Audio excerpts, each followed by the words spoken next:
Welcome, Goofy Gamers. Welcome, my Goofy Gamers. We are... I may or may not have made a proper introduction to this video, but in case I haven't, this is Man-Whore 007. Man-Whore 007, with all of the whores.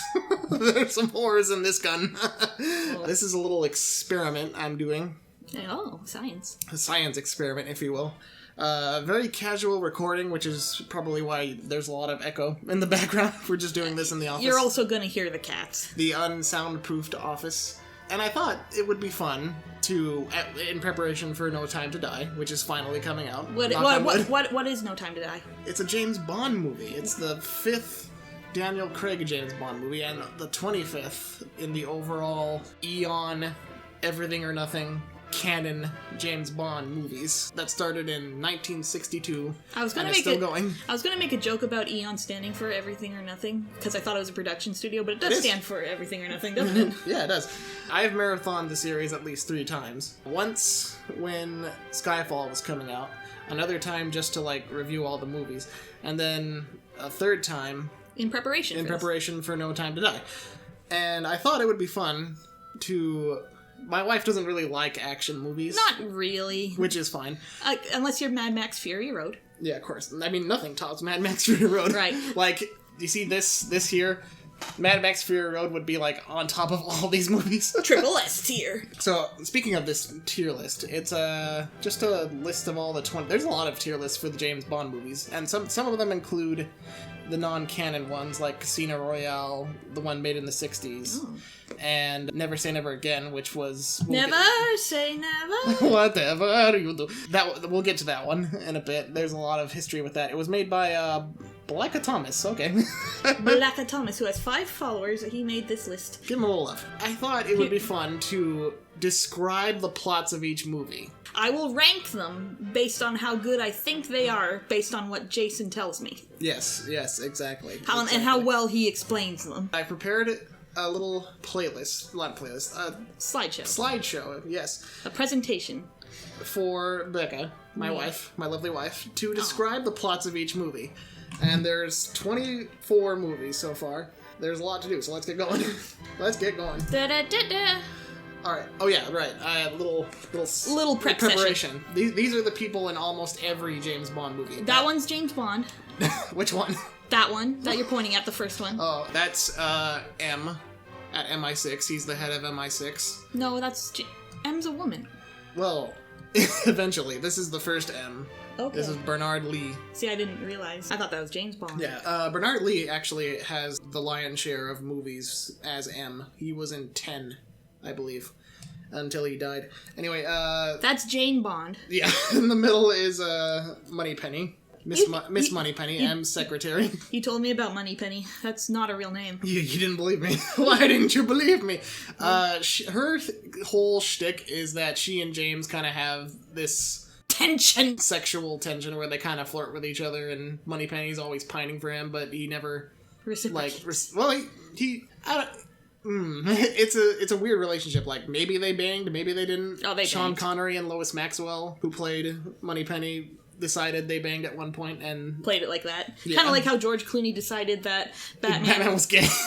And on that note, the next character is Alfred Pennyworth. No, that is Q. From Star Trek. No. Major Boothroyd is his real name, but everyone just calls him Q. I see why. He is the head of Q Labs, and he devises all the MacGuffins that James Bond will use to get out of sheer torture. Oh, he's the Morgan Freeman. Basically, yeah. What's that character's name? Morgan Freeman. Yeah. No, Lucius Fox. Lucius Fox. I knew it was Fox. In the first one, Dr. No, he's actually played by somebody different, but he's barely in the movie, so it doesn't matter. Cool. This is Dr. No, the first James Bond movie, as you can see. Who is that? What? This guy? Yeah. That's James Bond. Bond James Bond. Bond James Bond. Stars. Sean Connery. He was the first one. He was number 1. I see it was filmed in Technicolor. That's pretty cool. Yes. That looks like a pretty scandalous poster for the time. Yeah, honestly, this for the 60s, this is pretty sexually charged. It's nothing compared to what we consider sexually charged nowadays, but yes, still. You'll see it, probably. So, key people in this movie. We got... James Bond. Shit, I forgot it. That's Felix Leiter. He's so unmemorable in this movie. Why did you include him then? Well, he's a CIA agent. He's basically James Bond American equivalent. Oh, James Bond is British. Yes, he is British. I probably should have known that. You didn't? I don't think I don't think I knew it consciously, you know? Yeah. Wow. Well, to be fair, Sean Connery is Scottish. There you go. Which I guess is British, but don't tell the Scots that. Anyway. This Lucius Fox. Felix Leiter. This luscious fox. He shows up in a lot of the James Bond stories. They're friends, kind of, basically. They're lovers. They're maybe. But every time he shows up in a different movie, he's played by a different actor. Like, nearly every time. And I say nearly every time because one guy pre-Daniel Craig played him twice. And then in the Daniel Craig movies, he's played by Jeffrey Wright, but we'll get to that. So he'll show up a lot in this slideshow for every movie he's in, because he's different every time. It's like what was his name again? Felix Leiter. Felix Leiter. And in this movie, he and James Bond are investigating this guy called Dr. No. Hence the title. We'll get to him. I see. We'll get to him. Who's that is Quarrel. Professor Quarrel. Professor Quarrel. He is a crab fisher, basically. Just a fisher who... Because the movie takes place mainly in Jamaica, in this fictional, maybe fictional, I don't know if it's fictional or not. Jamaica, movie set in Jamaica in the 60s. I don't know how this is gonna go. Oh boy. There are a few moments. It's not as bad as it could have been, but there's a few moments. I know as we get along, is it Live and Let Die? That's pretty bad. Woof! We'll get to that. Okay. But Quarrel... He is a fisher. He knows about, like, the island that Dr. No lives on, Crab Key Island, which I'm pretty sure is fake. Is he, like, the informant? Yeah, and he basically believes in, like, the superstition that goes on in Crab Key. Like, if you say Crab Key 5 times in the mirror... a big old giant crab will come get you. We just saw Candyman, so that's going to be in my head. Get ready for that. Yeah. I'm never going to mention it again. This is the most sexually charged moment in the movie. Is this the Bond girl? Yes, the main Bond girl. There's almost always several smaller Bond girls in a movie, and a main one. I told you to Google how many people he stuck his dick in. Yeah. Do you remember what it was? No, I don't. There was an article about that, actually. Oh, no, he's just going to edit the number over the screen. Whoa, that's a lot of bitches! Oh boy, think of the STDs. Exactly. YouTube don't demonetize us. That's why we call him 007 Man Whore. So what's her name? This is Honey Rider. I don't believe this. Nope, that's her. Her big scene in the movie, probably the most famous scene in the movie, is her coming out of, like, the ocean onto the beach in just that bikini. Oh, so whenever you, like, see a imagery of, like, a hot person coming out of the ocean, is it kind of in reference to this? Probably. They reference it a couple times in the series itself, too. You know, the thing about Honey Lifter here is that you could, like, make up, like, total parrots, just sneak in facts that aren't real, and I would have to believe you. It's true. Because we're only on, like, this is the 3rd slide, and I already don't know what's going on. Her main connection, she shows up in the movie when they get to Crab Key, Bond and Quarrel. Okay. And she just shows up because she's like, I die for oysters and pearls or whatever here. Alright, she's proactive. Yeah, not really. She pulls out a knife on James when she thinks that, like, he's gonna do something untoward, which he totally would do. But, because of the implication. Oh no.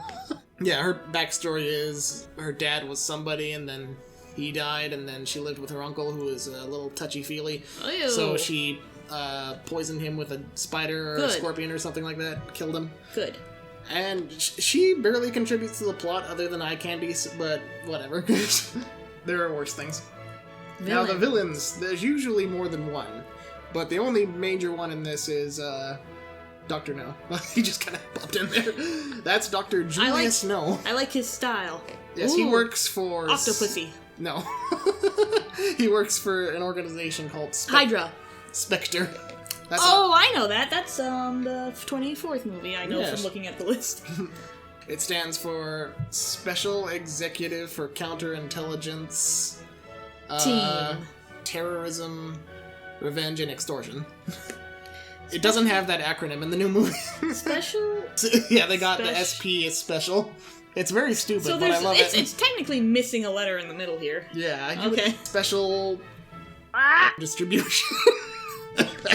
What does that have to do with anything? I don't know. That's how they get most of their money, their income. Is that true? I don't know. I mean, why would you say that? Because maybe that's how they did it. I don't know. And they I just haven't left watched- out. And they just left out the part of explaining it Are to. you right now? No. Forget it. This is a mistake.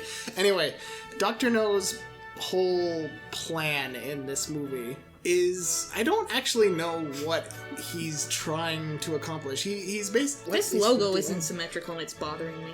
You mean the Spectre? Yeah. Anyway, he set up Crab Key Island as this, like, nuclear radiation test. I guess he's gonna bomb something or whatever. That's, when in doubt, most Bond villain plans are, I'm gonna bomb such and such. Okay. And I might be getting it wrong, but he basically killed an agent who was getting a little too close to figuring out the truth, and that's what said... That was 006. No, it might have been a 00 though, but it set MI6 on the path of, oh, you gotta go investigate what's going on in Jamaica. And so the key scenes. Okay, hang on. That's from Shrek. 3 blind mice. There are these hitmen in the movie. It's like the first shot after the credits of these 3 blind men. I actually think I saw that when you were watching it. There's like a whole like calypso beat to it. It's kind of catchy. But yeah, they're the ones who kill several British agents that set Bond on the trail. Okay. And well, how to do?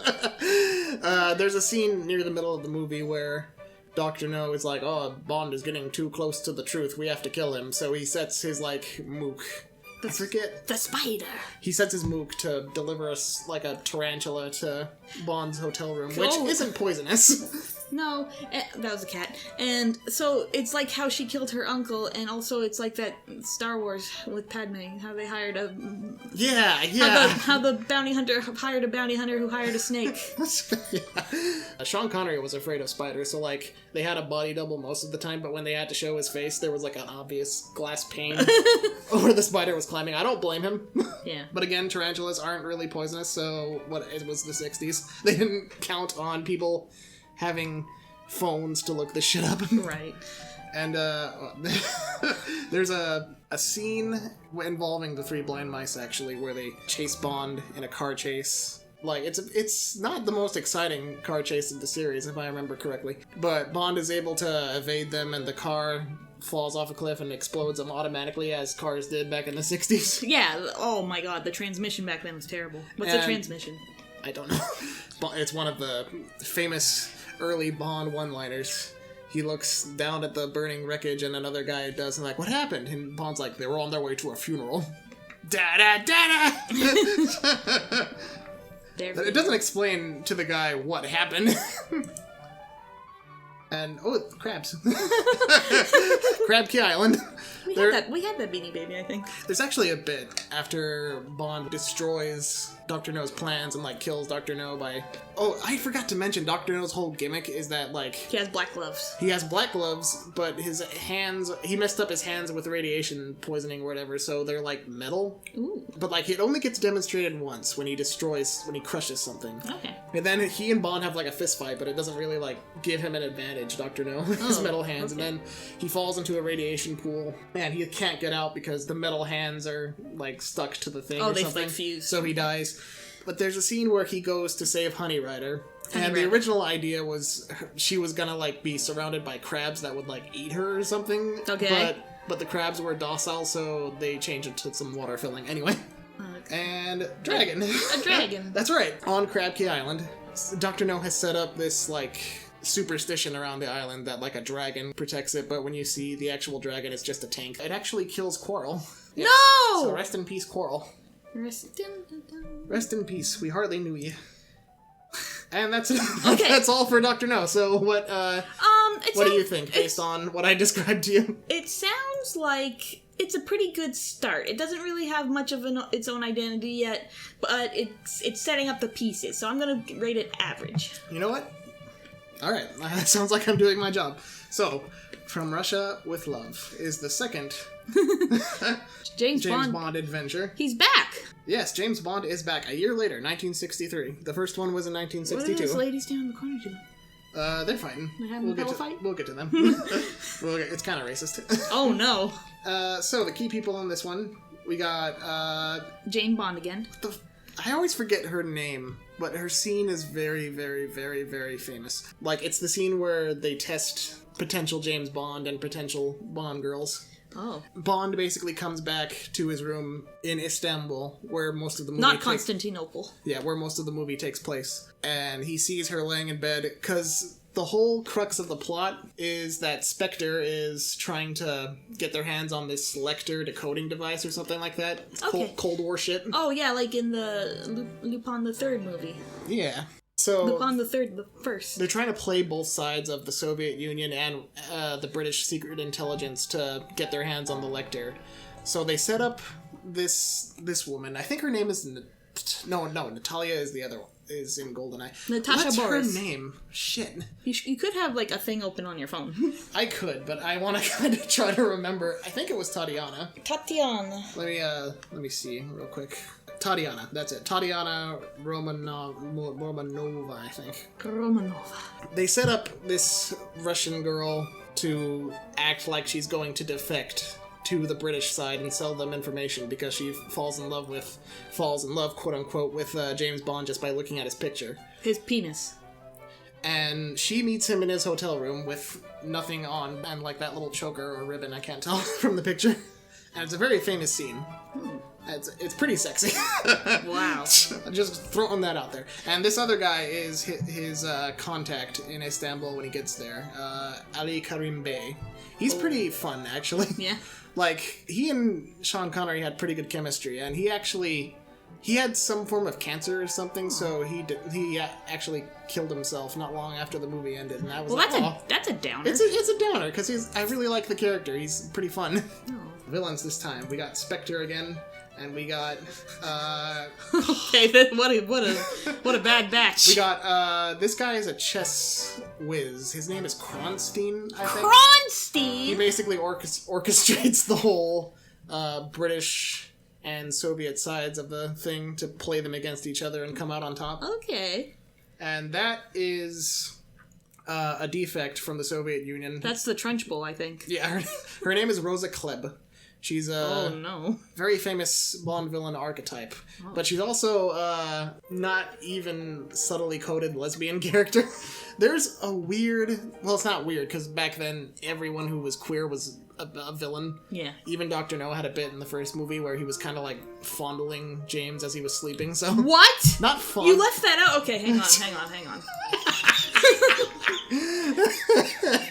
Not fondling, just caressing, kind of. Oh, okay. No ball fondling. But yeah, she has a touchy moment with Tatiana. It's like, oh, you're a very pretty girl. Yes. So yeah, it's that kind of queer coding. And that's Daniel Craig. That is... Does he look like Daniel Craig, or am I just bad at faces? Kinda. He's Robert Shaw. He's the fish guy from Jaws. Oh. The one who, like, does that nail on the chalkboard thing. Put the clip here about Charlie Kelly talking about the rats. Which one? Oh, yeah. I got him. Yeah.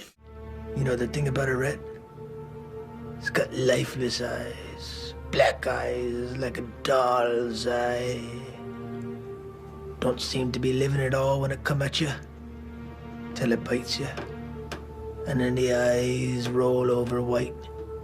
And you don't hear nothing but the screaming and the hollering. What are you doing? His name is Red Grant. He is a Spectre agent who is trained specifically to kill James Bond. Ooh. And he spends most of the movie actually, like, protecting James Bond so he can... Well, he's pretty bad at his job. So he can, like, get the Lecter and get it to, like, a specific location so that Red Grant can extract it and kill him and kill Tatiana. Sneaky. Wrap it all up in a nice bow. So he's oh, there's a... I think I mentioned it in the key scene, so I'll leave it for that. But he's a cool villain. There is actually a good point I saw on the internet where the twist... Well, that's not even a twist. They present it, like, as Spectre setting this up from the beginning. Okay. But somebody said it would actually work better if you had left it a secret until James Bond finds out, which actually would have made for a more impactful reveal, I think. I agree. And the leader of Spectre... The cat. Yes, the cat. Whom we never see his face for about 3 movies. He's got a dank pinky ring, though. He does, though. I kind of want that ring. That is, we will figure out his name. Actually, the credits reveal his name, like, right away. Okay. It's, Ernst Stavro Blofeld. What's the Inspector Gadget bad guy? Dr. Claw. He's Dr. Claw. He's Dr. Claw. Dr. Claw is definitely, like, an amalgamation of Bond villains, right? Oh, yeah, of course. Okay. Most of the time when you see a Guy behind a chair. Stroking a cat, that's a Blofeld reference. Right. Blofeld is basically to the 60s what Thanos is to the end, to like the 2010s MCU. Is like, he... who's this guy? He just keeps showing up before he actually does something useful. That's cool. So, key scenes. We got Romani dance scene. Well, it's not even really... They go to a Romani camp for some reason. I forget why. Because the reason James Bond is in Istanbul is because he's gonna try and make contact with Tatiana to get the Lecter and help her defect to the British. But, like, he and Ali Karim Bey, like, take a side trip to a Romani camp. And there's a weird bit where these two Romani girls... They apparently love the same man, and to decide who gets to marry the man, they fight. Okay. And they spend a lot of time on that. And the resolution of that is they get attacked by this rival guy of Ali Karim Bey's and the Romani. And the husband that they were after apparently dies, and Coco. And the Romani leader is like, "Oh, James Bond, you saved my life." I don't know why because I thought he of Coco. Coco, yeah. James Bond, you saved my life. Here, you can have both of these ladies for the night. And he's like, "Oh, thanks." Oh, that's terrible. It's terrible. It's the worst. I'm trying to think of. Oh, it's because it adds nothing to the plot. Why was I thinking of Coco? It's because Coco and John Smith were fighting over Pocahontas, or kinda, yeah. Cut out all of this. So yeah, that's useless. And this is when James Bond finds out the truth about Red Grant Inspector's involvement in this whole thing, because Red Grant actually like takes the place of a British agent. He has like a Russian accent usually, but he like perfectly imitates a British accent. That's cool. And there's this really tense scene in the train they're on where he like basically reveals himself, and James Bond is like, "Oh, so you've been behind this all along." He grabs his face. Yeah, he uses a gadget that Q gave him earlier to distract him, and they have this really... Is it a laser pointer or something? No, it's like this Hitachi case, a suitcase where if you open it a certain way, smoke comes out. Oh. He uses it to distract Red Grant, and they have this really like close corner fight scene in the train. It's really brutal, and it's really, really intense. It's like one of the best fight scenes they ever did for the series. And it's the basis for a lot of other Bond henchmen encounters, and it's even the basis for the final fight in GoldenEye, but we'll get to that. This is from North by Northwest. This is a famous scene where he's in a cornfield, the main character, I forget his name. North. North. What's this guy's actor, too? Cary Grant, I think? Cary Grant. The plot of the movie doesn't matter. There's this famous scene where he's in the cornfield and these guys in the plane fly in and try to shoot him from the plane. They steal that from Russia with Love, like wholesale. Really? Yeah, Spectre agents come in like a helicopter, I think, and they try and shoot Bond, and he tries to like distract them, and he eventually outsmarts them with another Q gadget. It's wholesale a ripoff from North by Northwest. Oh. But like a lot of the early Bond movies kind of ripped off the style of Hitchcock in a way. Oh. Interesting. But whatever.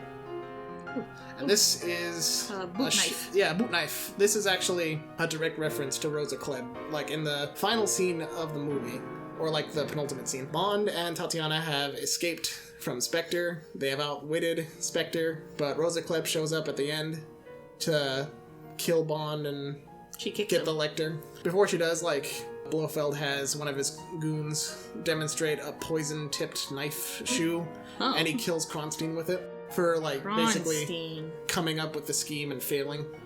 So he sends Rosa Klebb to kill Bond and get the Lecter, but she has, like, that poison-tipped knife that I think... No, Tatiana ends up shooting her. That's how she dies. I thought somehow, like, Bond got the shoe off and, like, stuck her with it, but... That would be a better movie. And I think that's it for From Russia with Love. Okay, well, the fight scenes sound pretty cool, but the racism sounds really not cool, so I have to put it under bad. Yeah, fair enough. So the next one, Goldfinger! Oh yeah, you're not describing the songs to me. Oh, this is the first, like, actual movie that had a song. Okay. Griffin. Griffin, get out of there. The last one had a song at the end. Okay. I forget who sang it. But this is the first time that we had a proper Intro song. And it's about Goldfinger, represented by Goldmember here from Austin Powers. Ooh.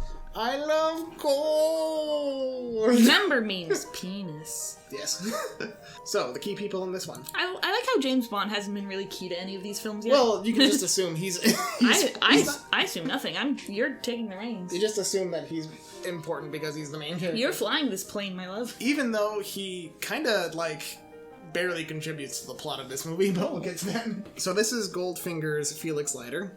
Okay. This is one of the better... He's very different. Yeah, he's older, he doesn't really do much in terms of action in this, but he's one of the better portrayals, I think, because he looks friendly. He's a lot friendlier, and he has a good rapport with Sean Connery. They wanted to bring back the first guy from Dr. No, but he wanted, a huge pay raise, and they were like, nope.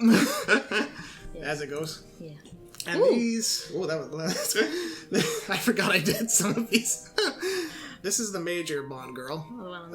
Pussy Galore. No. Yeah, that's her name. I can't believe movie 3, we're just going with it. We're going straight to it. Pussy Galore. My name is Pussy Galore. I must be dreaming. She died recently. Anyway, Pussy? Honor Blackman. And this is Jill Masterson. That's not a real name. It is. in the series, it is.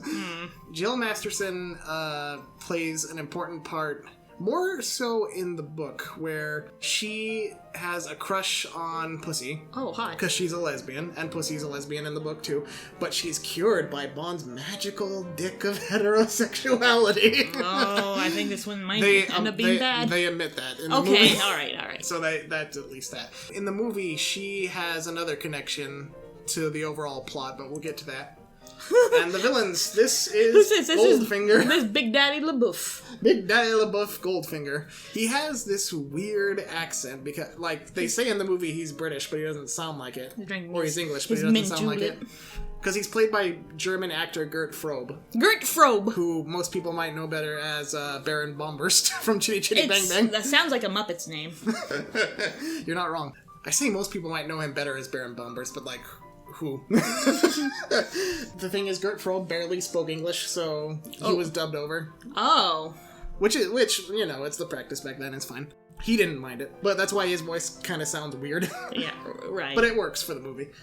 And he has a couple associates with him. He's got Oddjob, probably the most famous Bond henchman. Is he one of the first really gimmicky ones? Yeah, his whole gimmick is that he doesn't say a word. Oh. He's Korean. That's not a gimmick, but that's probably why he doesn't say a word. He's Korean, he doesn't speak English. That's my justification anyway. He seems to have a bag of tricks. He's a caddy. Oh. In that particular scene. But his whole gimmick is that he takes off his bowler hat and he throws it. Oh, he's the hat thrower. Yeah, and that kills people somehow. Insert the Mythbusters clip. It's like metal rim. Yeah. And this guy is another Korean kind of liaison. I think it's meant to be... He kind of looks like an Asian Cillian Murphy. He is helping Goldfinger with something called Operation Grand Slam. Okay, come on and slam! Welcome to Grand Slam! I forget his name. I think it was Kim. I want to say it was Kim because, that's Korean. Kim, Korean is mice. I'm gonna retrieve the kitten. Yeah, retrieve the kitten while I find this guy's name.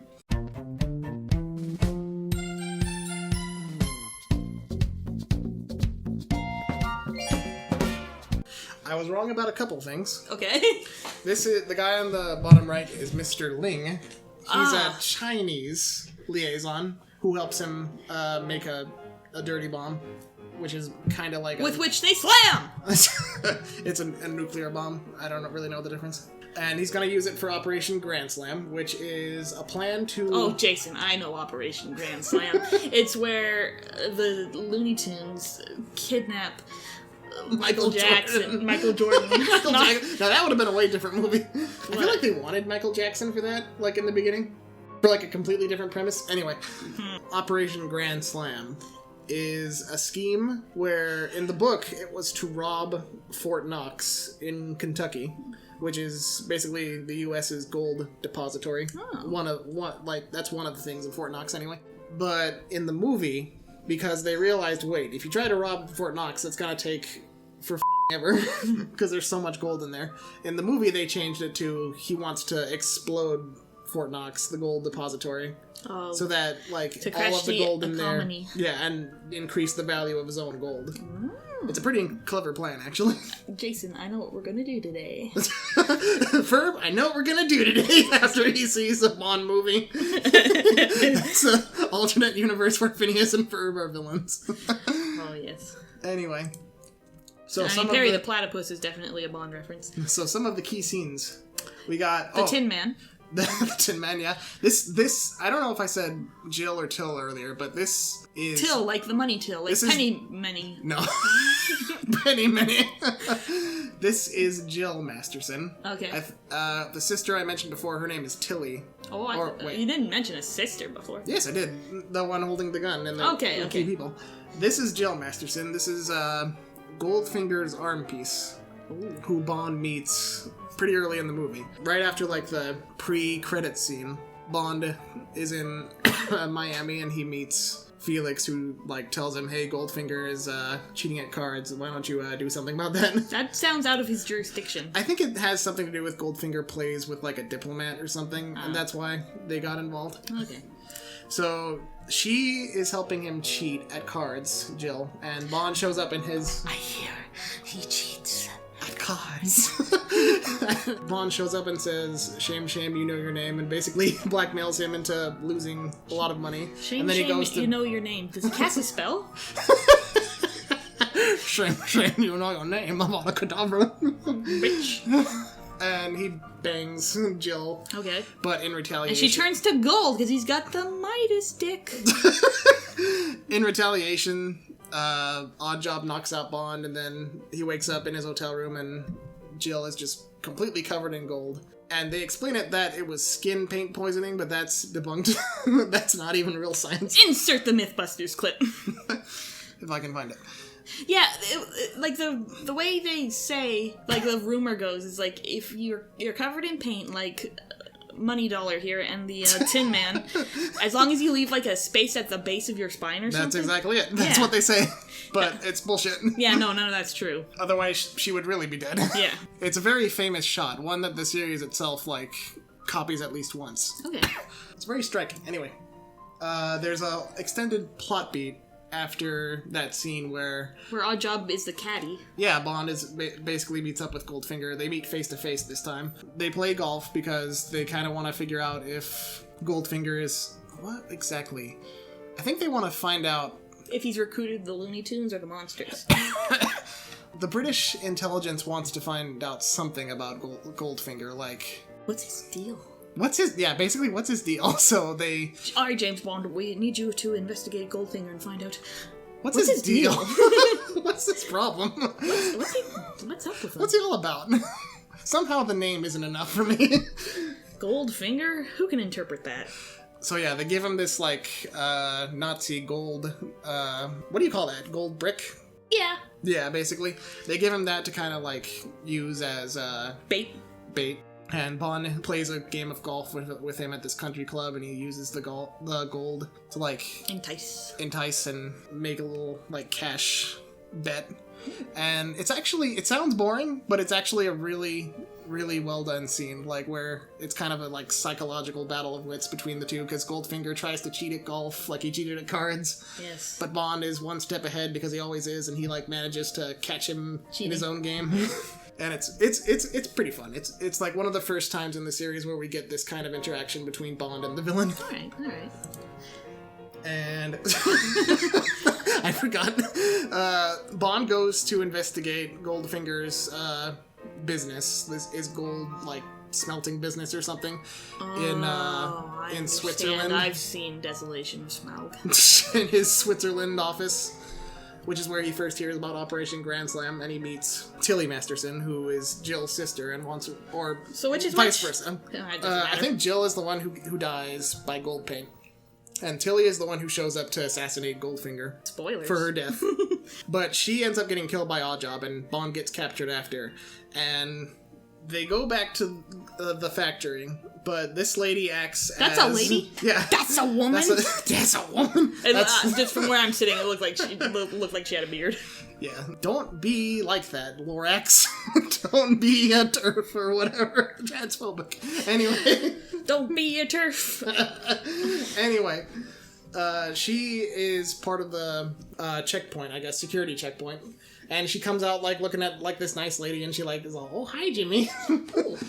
But, like, after Bond tries to escape by using the Aston Martin DB5 that, Q gave him. Sorry, I forgot about that. I should have added that to the Sean Astin DB2, what? It's a car that Q gave him earlier in the movie. I should have added this to the key scenes, because that's a really famous car. It's, like, the most famous car in the series. Is it the one that was in the trivia note that we watched before? Yeah, Candyman? yeah. The Cineplex did this, like, little trivia thing. It's like, They always do. what car is famous? And I was correct. I was correct. I said it first. Don't you forget it. Anyway.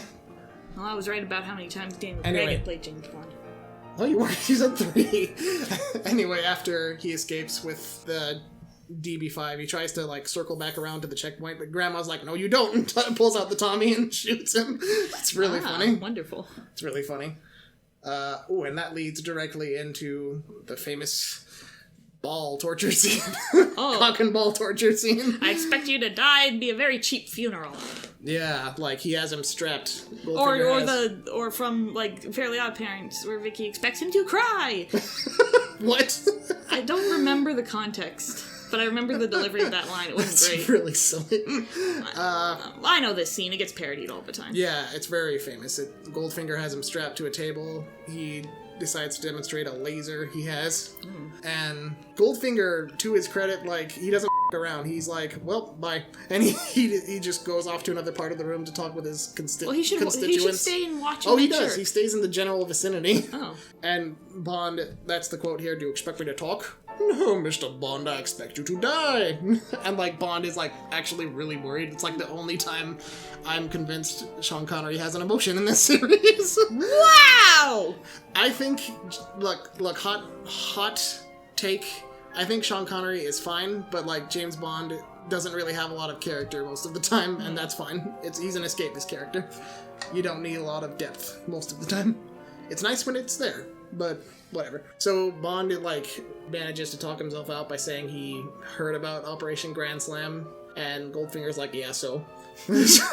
And Bond's like, yeah, whatever, you. And Bond's like, well, can you afford to take the chance if someone replaces me? And Goldfinger's like, yeah, you're right. So that's how he manages to survive. And then they go to Fort Knox and Fort load up. Knox, yeah. His whole... Nathaniel Green and Henry Knox wanted to hire him to be their secretary. I don't think so. This is Hamilton. Is it Henry Knox? Is that who Knox is? I don't know, maybe. But yeah, eventually Bond gets taken to Goldfinger's Kentucky, like, horse ranch. Okay, where he has twist. this whole scene. He has as many Goldfingers and many gold pots. Goldfinger.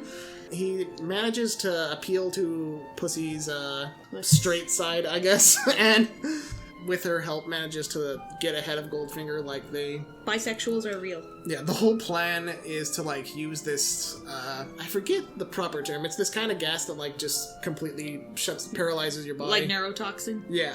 It'll basically kill you if it's too much. Yeah. And he plans to use that on everyone in... the world. Not the world, in everyone in the guarding Fort Knox. In the Aperture Science Facility. Because Pussy Galore actually has a flying circus of femme fatales who all have airplanes. It's very silly. Every word you said was more and more ridiculous. It's called Pussy Galore's Flying Circus. Alright, it's time to rate it? Yeah, there's just a great battle in Fort Knox. Oh, you don't gotta tell me anymore. This movie sounds good. Pussy Galore's Flying Circus? Are you kidding me? And actually, it does seem, like, very iconic. And it's very iconic. This is probably the most iconic Bond movie of them all. That's why they made an N64 game out of it. No. 007 Goldfinger. No, that's not what they did. Alright, next one. Thunderball. Thunderdome. Thunderball. Look up, look down, look out. Theme song guy. Oh yeah! Because Tom Jones did the theme song for this movie. Ooh, nice. And apparently he almost passed out on the last note because he held it for so long. Does James Bond use a jetpack, fight underwater, and have 4 girls? He does 2 out of 3 of those things. I guess we'll find out. So, key people. This is Dominic, I want to say his name is. Don't Google names. It's supposed to be based on what you remember. Yeah, and I don't remember his name. We'll call him Dominic. He's the brother of the main Bond girl, who is, her, Domino. Oh, I get it. Black and white.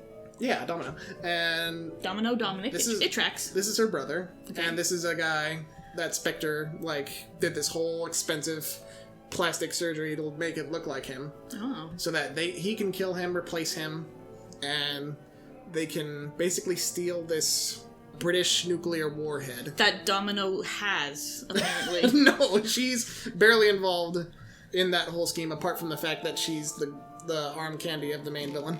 Oh. And that he's her brother. Anyway. Who's the main villain? We will see. We will find out. 3 guesses who this is. Oh, that's Fido. That's Felix. Felix. Is that Felix? Yeah, that's the new Felix. That's Columbo. It's a weird split the difference where he kind of looks like the old Dr. No Felix and the kind of older Yeah. Goldfinger Felix. Goldfinger. What's the matter, you Goldfinger? Bond, we need you to figure out what's the matter with Goldfinger. Villains, we got... This looks iconic. Yeah, Emilio Largo, number 2 of Spectre. Ooh. Anytime... Which he's doing better than Bond, who's number 7 of whatever he's part of. Yeah, of 9 special agents. But there's only 9 in all of... Well, I mean, there's only, it's double O's, you see. So you can't have a 0010. You just have 010. It's so that we got Q, M, Felix, James, Penny Money. Felix isn't part of the British Secret Service. He's CIA. Okay. Anyway, that Emilio Largo Is Moneypenny 003? No. She's not she's a secretary. No. She is cool. Who's number 1? We never really know. Is it M or Q? Or 12? M is M. M is the boss. M is 001, so his secretary is 002, and then the guy who makes the gadgets is 003. We actually do get a scene in Thunderball where all the 00s sit down, but and I So- think there is one female 00, but you never really know their names apart from... Hey, we're watching Thunderball right now. Yeah. I need more water. Here's a little trivia note for you goofy gamers at home. We were recording this video about 007 on my cat's 7th birthday. Whoa, it's Kismet. Kismet. Kismet. Kiss my cat. Kiss my cat. Largo, his whole look, you've seen before. It's the guy with the eye patch. Yeah, like a pirate. Italian. He's a pirate, yeah. He has a ship called the Disco Volante. Oh, which that's in amazing. That's incredible. Yeah, in Italian it translates to flying saucer, but just the name Disco Volante. It's great. I have no problem with that. This is another Spectre agent. Her name is... Mrs. Peacock from Clue. Her name is Fiona Volpe. Volpe means And fox. she is hot. Anyway, she's actually a really cool femme fatale kind of... The first we see her, she's in bed with, Domino's brother. That's Cat meowing. With the pipe in the parlor. Clue. Clue. After the double kills Domino's brother, she is all right, get to work. And it's oh, she's part of this. And she seduces James Bond, slows him down. She has this whole speech about, oh, James Bond, he only has to sleep with a woman to make her feel the light or whatever, but not this woman. And it's yeah, you go, girl. James Bond. But she dies after that. She gets shot. Her hubris. It's kind of a weird scene, too. There are these hitmen, they're in a club, in a public place that James Bond is trying to escape them in, and they start dancing, and there's a hitman who, aims a gun, shoots at Bond, but Bond at the last minute, turns Fiona around, and, Dirty. it seems to slip through his fingers somehow. I don't know, it's a weird angle. And then, of course, he, passes her to, this table, oh, please, she's dead, child. Or something like that. He sounds like No, she's just dead. He sounds like a dick. He is a dick. He probably uses those, quips to make himself feel better in the morning. So what you're saying is he's tortured. No, he's just a dick. Alright, let's go. This one is just a dick. For this one, there is also A cat. Stavro Blofeld, also cast in... We see part of his hair, though. He had hair in these, mostly featureless appearances. Okay. He usually doesn't have hair, but there is one movie where he does. Anyway. So, key scenes. We got Endless Ocean, because most of this movie takes place a good chunk takes place in underwater scenes. And it's pretty impressive because I think this was the first movie that really used a lot of underwater scenes. Okay. But it's very long and it gets very boring. We get it. You had an underwater camera. That's great. There's the whole, I think I actually have it in the climax here. This is actually the pre-credit scene where Bond in a skirt, looking fly. He attends a funeral of this guy called Jacques Bouvard. Ah, Jacques Cousteau. Jean-Michel Cousteau. He's a Spectre agent who killed a few of Bond's colleagues, and he's apparently dead, but Bond catches the eye of his widow, who opens a car door by herself, and that is enough for him to realize, oh, that's Jacques Bouvard in disguise. I'm gonna punch him out when he gets home, and I'm gonna have this whole fight scene. He's right, of course, somehow. That's a whole twist. Like, they treat it like it's a whole twist, like, oh, my dear Colonel Bouvard, I don't think you should have opened that car door by yourself. But, like, what the like, back in the 60s, are we still in the 60s? Yeah. Women couldn't open the car. But it had fingerprint technology. So stupid. It had advanced fingerprint technology, like, for the time. It was incredible. I think but very inconvenient. Austin Powers, like, made fun of that. He punches, like, this guy's mom, and it's like, oh, but I thought she was a man. Like, based on nothing. It's stupid. But the big set piece of this movie is the end where they have, like, where they fight mermaids. Spectre versus most of the CIA versus with James Bond included. Ooh. Where it's this extended scene of, like, a harpoon underwater action where it's cool in the beginning, but then it just goes on and on and on. And they shoot a real shark for real in that, and that's not cool. That's not cool. What is this, Cannibal Holocaust? And to be honest, I kind of forget most of the plot in this. They're looking for the nuclear, like, warhead, and the operation is called Thunderball. That's why it's called that. And it's kind of boring, is the thing. But there is a bit in the end where Bond has a fight with Largo, and it ends up, Domino ends up shooting him, which is good, because he was a real bastard throughout the whole movie. Yeah, James. No, Domino ends up shooting Largo, even though it should have been a twofer. Alright, is that the end of this one? Yeah, I think so. For how kind of middle of the road it is, this movie is weirdly influential to the series because of, like, the legal trouble that would come of it. And I'll get more into that as we go on. Okay, so this one would have probably been average, but transphobia is not cool, y'all. So that's bad. Fair enough. So, number 5, You Only Live Twice. Oh. When? Okay, I see. So this one, the pre-credits has this, I think it's a Soviet, like, satellite getting stolen by, like, some random force. It's Spectre, obviously. But the Soviets think it might be America, and America's like, we didn't do it. So the British get wind of it, and they're like, oh, we gotta send our man who's closest to the job. He's in Hong Kong, and it's James Bond. But he gets shot before the credits even start. Uh-oh. Oh no. Roll into the credits with a song by Nancy Sinatra. You Only Live Twice. It's pretty nice, actually. It's got kind of a Japanese style, because most of the movie takes place in Japan, and we'll get into that. I have a feeling I know where this movie's going on the list. Whee! So, key people this time. I think this guy's name is Tiger Tanaka. Tiger Tanaka. He's Piston pretty cool. Honda. He's basically the Japanese Secret Service equivalent to M, and he helps Bond out throughout the movie. Nice. Her name is Aki. Aki. She's pretty cool. She's an agent working for Tiger. She has good chemistry with James Bond, and she is an active field agent, so of course she dies, and she's not technically the main Bond girl. Right. The main Bond girl is Kissy Suzuki.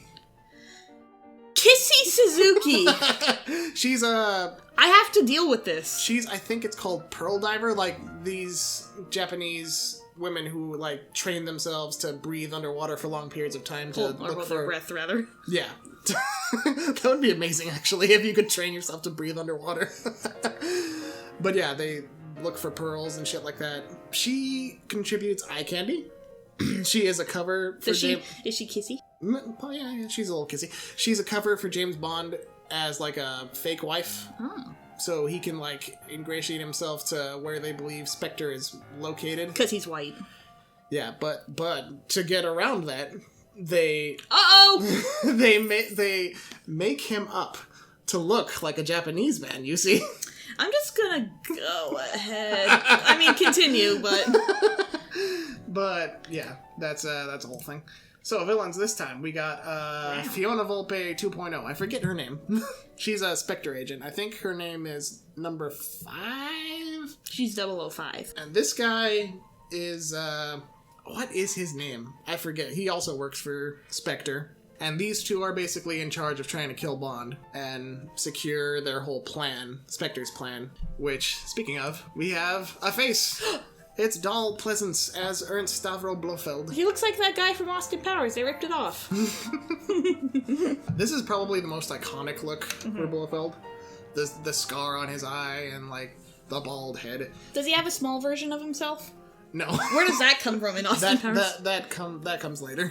That comes later. That comes later. But yeah, Spectre's whole plan, Blofeld's plan, is to pit the US and Soviets against each other by stealing their satellites or something.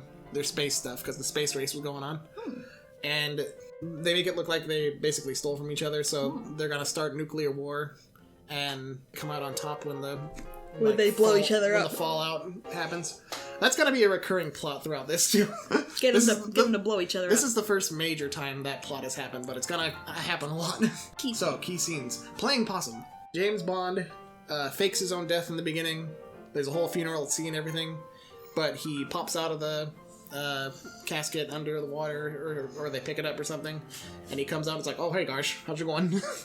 What's shaking, lads? And he uses his death to basically try and find where Spectre is located. Even though Blofeld figures it out and is like, oh, you gotta kill him. You gotta kill him. Kill him, you dumb... You dumb bitch. So, what else we got? We got Little Nelly. This is I was wondering about the little helicopter in the poster. Yeah, this is a scene where Q shows up in Japan and is This must have made a great toy. Yeah, I bet they did make a little RC version. That'd be great. That would be cool. They had really cool, like... Toys in the 60s and lunchboxes and shit. It's vintage stuff. Q shows up in Japan, is like, here's your helicopter. And they have a little montage building it. Really? It's just like scenes of them actually like building Little Nelly, but like it cuts to when it like actually gets built. It's not like a montage where Bond and Q are like... I thought it'd be like a fun little scene where there's like summertime music and they're splashing water on each other. Yeah. Playing with the boys. But yeah, he uses that to kind of scope out where Spectre is located. They're actually located, I think I have it here. Yes. Oh, this looks like the place from The Simpsons. Hank Scorpio's hideout. Yeah, this is the famous volcano lair. Ooh. Designed by production designer Ken Adams, who I think was with the series for all the other films so far. He designed a lot of the classic sets. And this is probably one of the most classic villain lairs. Yeah, for sure. That's iconic.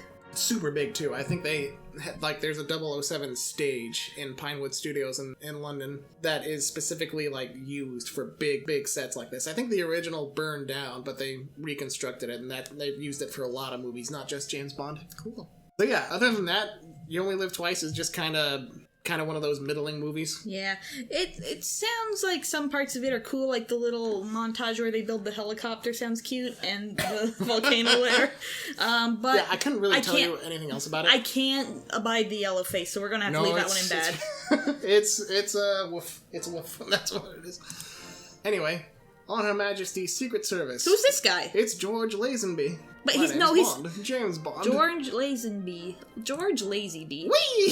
So this is far up, far out, far more. James Bond 007 is back. Forget the fact that he's a completely different person. I mean, Sean Connery's a busy man being a dragon.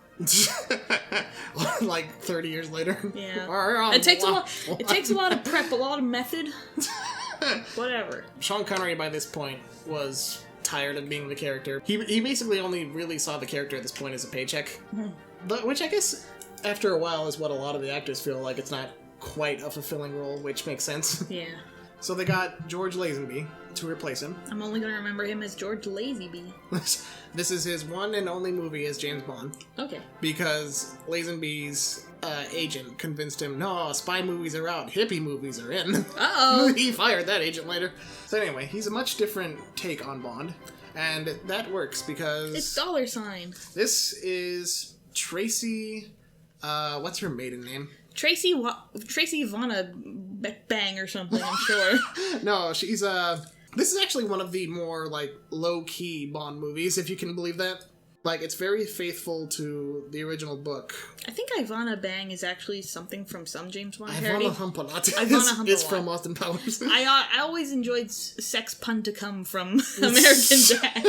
It's pretty good. Tracy D. Vincenzo. Vincenzo. Yeah, she's a daughter of this mobster, Italian mobster. He's here too, I think. Yeah, that's her dad. Ooh, look at him. Mark Ange Draco. He looks like a man I can trust. Yeah, the first... Draco? Like the dragon from Dragonheart! I'm the last one! I'm also Italian, bada bing. Bada bing. Bond meets Tracy in the pre-credits of the film. She is going out to the ocean to drown herself, and he saves her. That's not nice. Yeah, He didn't save her life, he ruined her death. And they meet up again later in, like, a casino. And there's, like, an awkward bit where he thinks that she's part of this scheme to try and kill him or something, so he slaps her, which is a running theme in some of these movies with the Bond girls. It starts out pretty rocky because this is meant to be like an actual really romantic relationship. But it gets a little better. It gets a little better. Okay. He basically meets up with Draco, and Draco's like, "Hey man, listen, I want you to show my daughter a good time, okay? She needs a man to control her." I'm not making this sound good, but that's exactly what it is.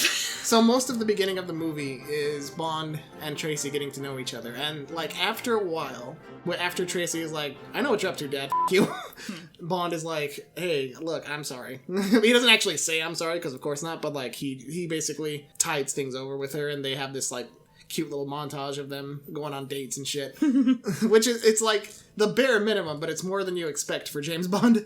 And Lazenby is actually really good at giving it this kind of emotional, vulnerable-esque delivery that Sean Connery probably wouldn't have been able to do.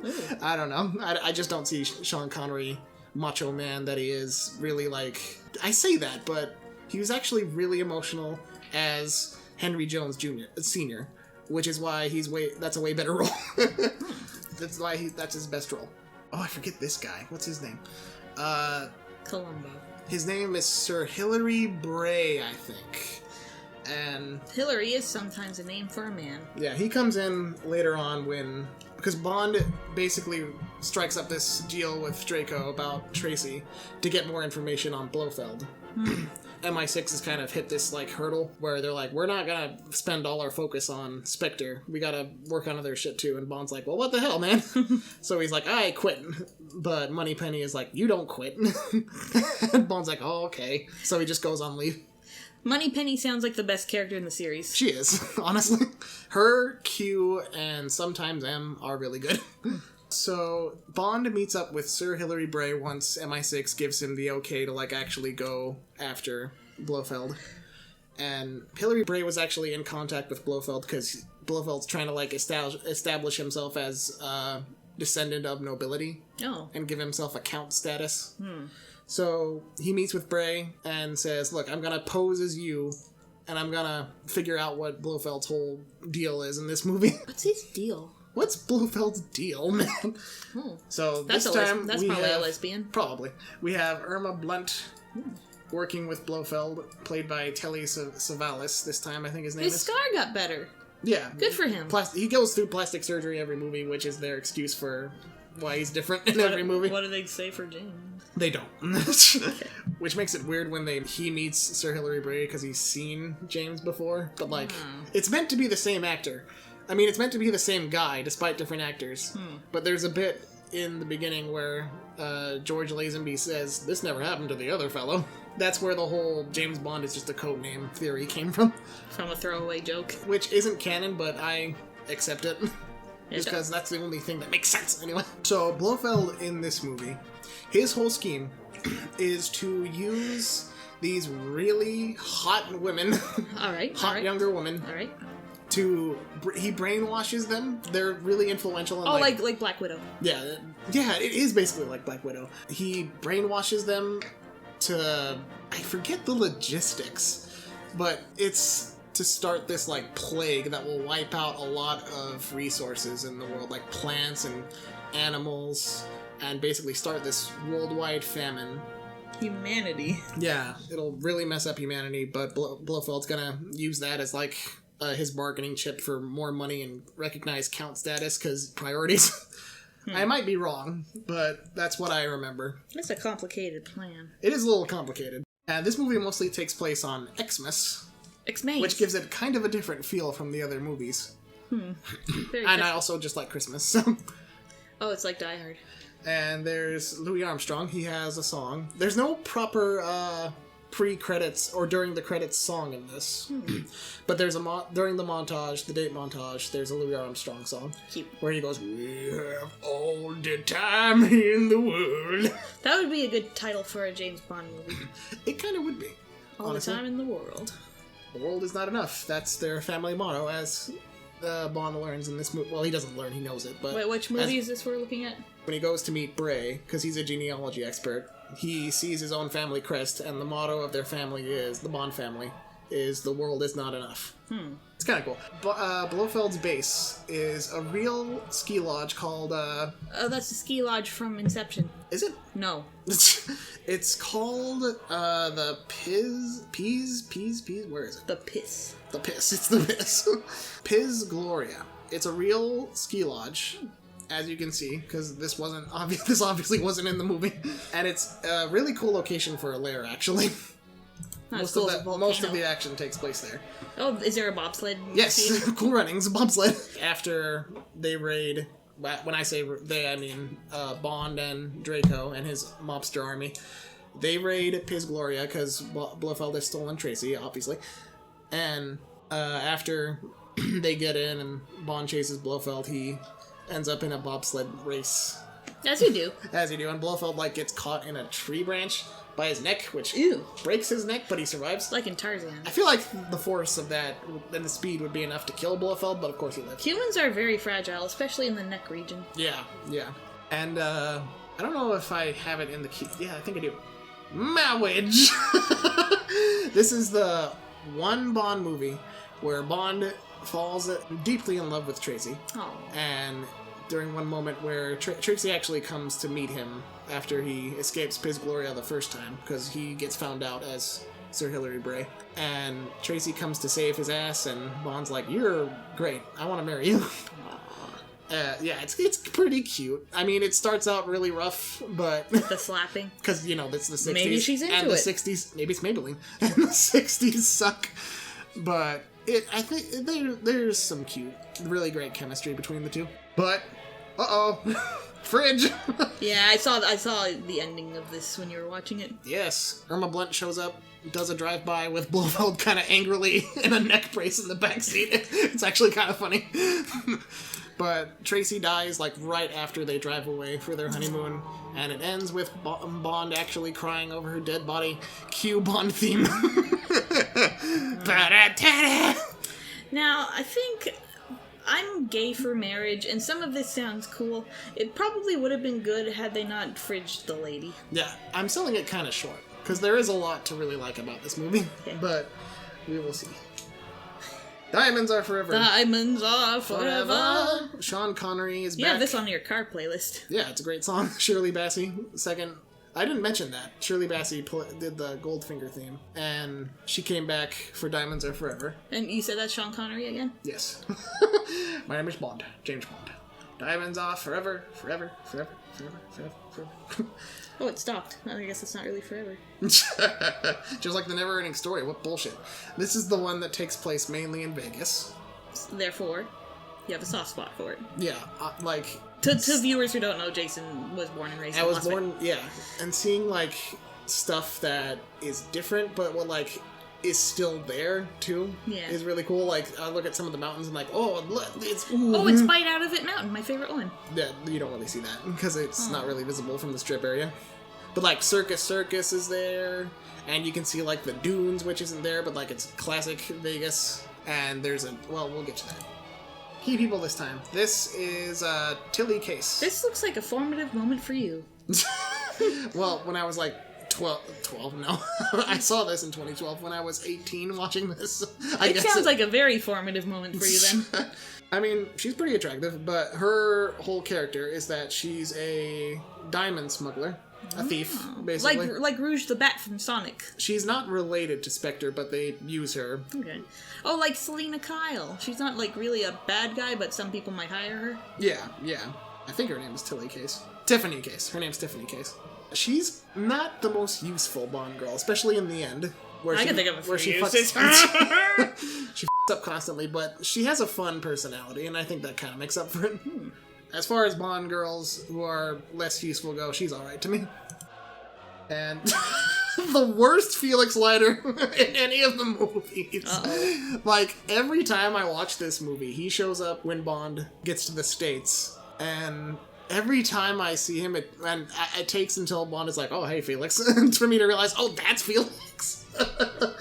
Like, not great. even apart from, like, the look, which I'm sorry to the actor, and I'm sorry, you just don't look like Felix Leiter. He's not the most friendly, jovial version of the character. Like, he seems almost annoyed with Bond, which I can understand, but at the same time, you've been comrades. you've been doing missions together for, like, nearly 10 years now. Yeah, like 5 movies. Yeah, so, like, when Bond has a hunch, he's probably right, even if it's, like, not protocol. This is also a pretty useless character. That's Plenty O'Toole.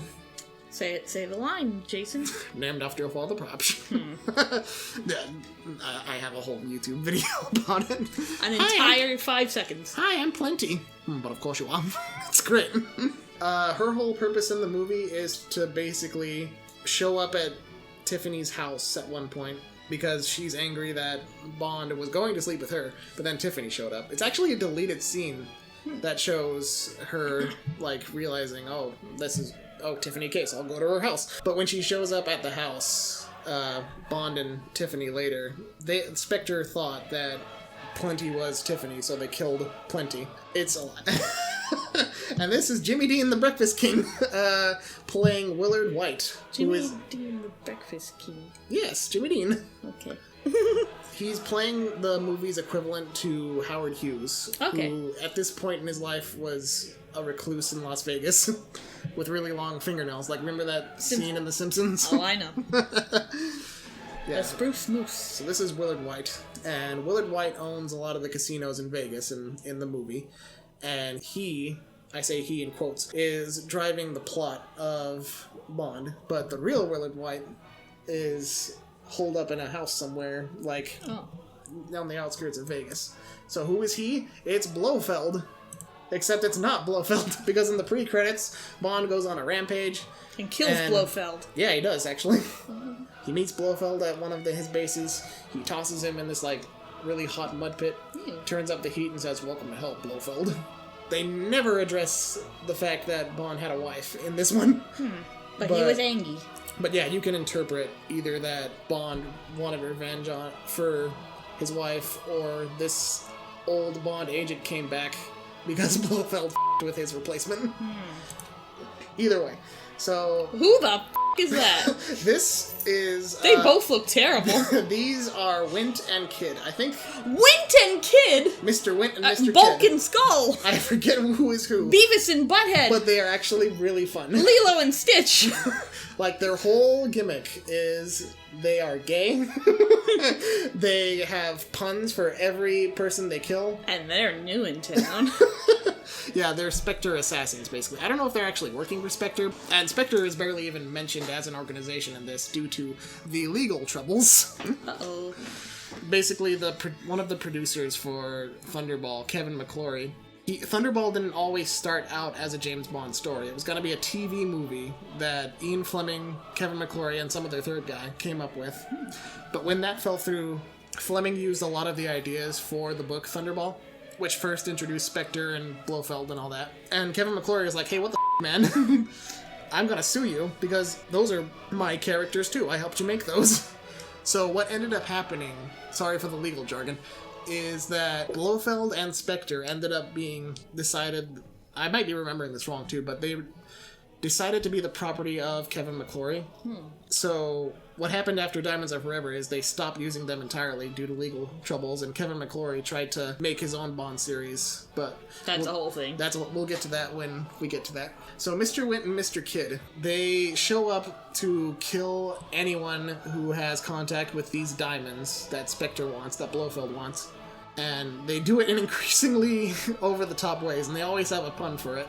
Like, they meet this guy with the diamonds, and they take it, or something like that. Like, he drives off in a helicopter, and they blow up the helicopter, and they're like, if man were meant to fly, he'd have been born with wings, Mr. Kidd. And they walk off holding hands. Really? Yes! It's so campy, but it's actually really great. This movie's good, actually. Yeah, it's the campiest one so far. Oh, you gotta have fun with it. But, yeah, and a lot of people hate it, but I always loved it. Man, the most liberating thing that ever happened to me was deciding that stupid was fun. It is. Speaking of stupid, Blofeld is not dead. Okay. He is alive. He's smoking a joint. He's got one of those Cruella de Vil cigarettes. Wow. Those are, like, the aesthetic of those are cool, I'm gonna say. Yes. He's been paying doubles to change their appearance to look like him. It never really comes up, apart from Bond thinking that he's killed the right Blofeld, but then it ends up being the Like wrong the Blofeld. Mandarin. Because, like, he messes with Blofeld's cat. And, like, the cat goes to the Blofeld nearest to him, so he shoots that Blofeld. So he shoots that Blofeld. But another cat shows up and goes to the other Blofeld like, oh, good idea, Mr. Bond. Just the wrong pussy.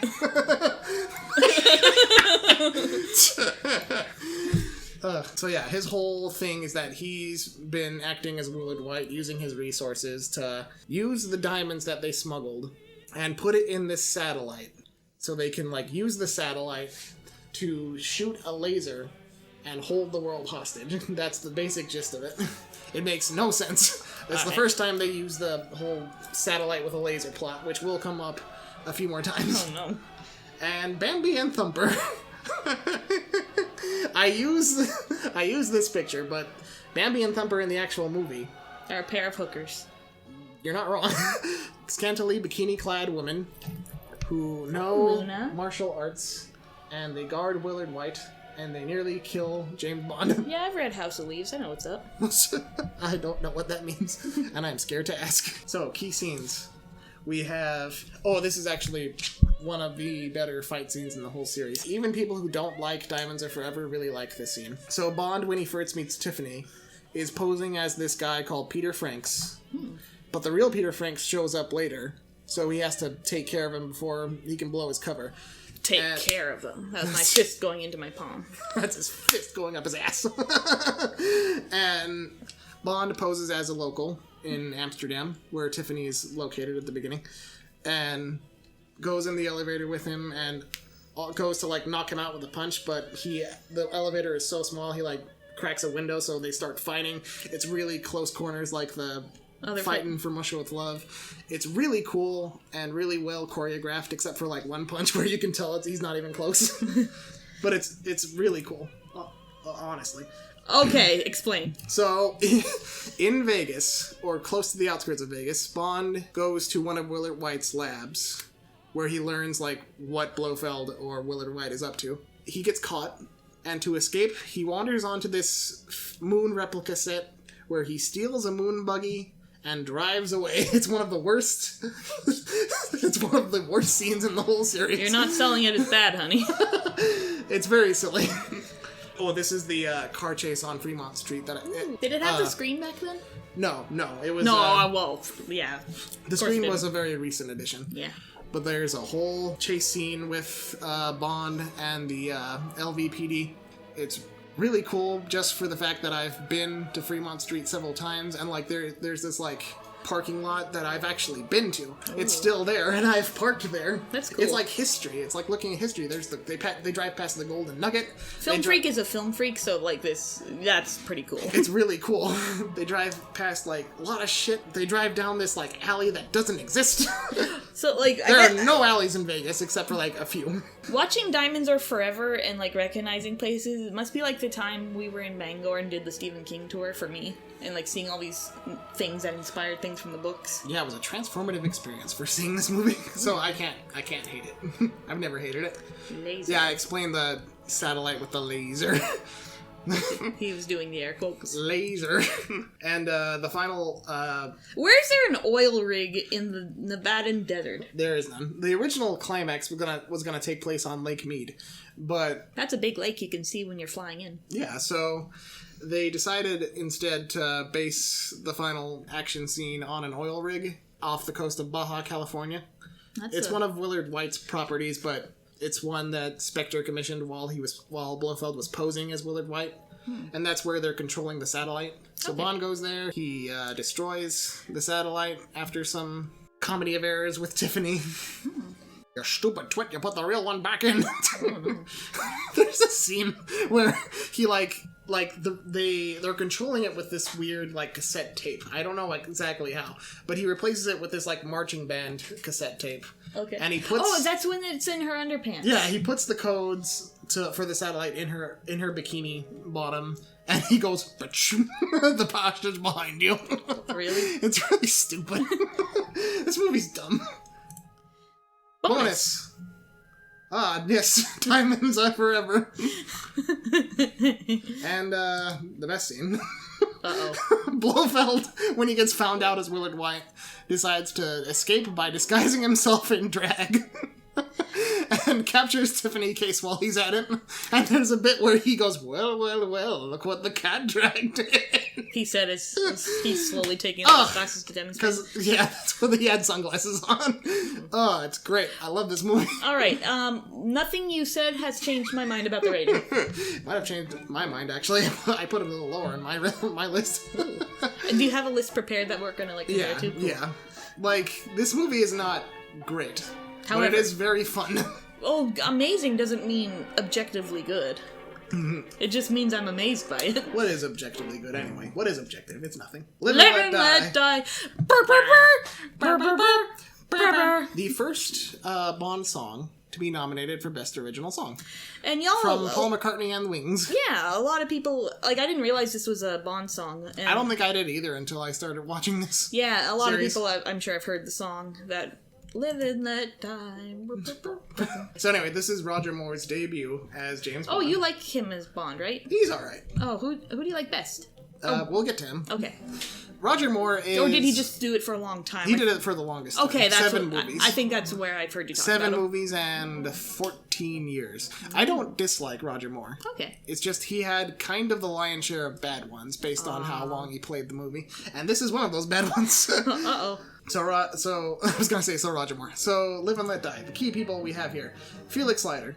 Okay. This is the guy who played Felix twice. He'll play him again in License to Kill. And he's one of the better ones just on that alone, because we actually kind of recognize him. Yeah.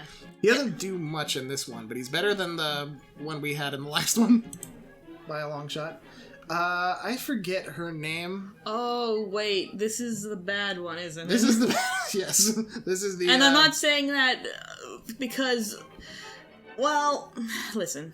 The 70s were an odd time. And the reason a black person reminded me of that is because this movie, I think it's kind of racist. Yeah, this is the one you walked in on me when I was about 30 minutes in, and I was like, wow, this is way worse than I remember in terms of, like, racial stereotypes. Yeah. Isn't, like, the Black Panthers the bad guys or something? That's not exactly, but...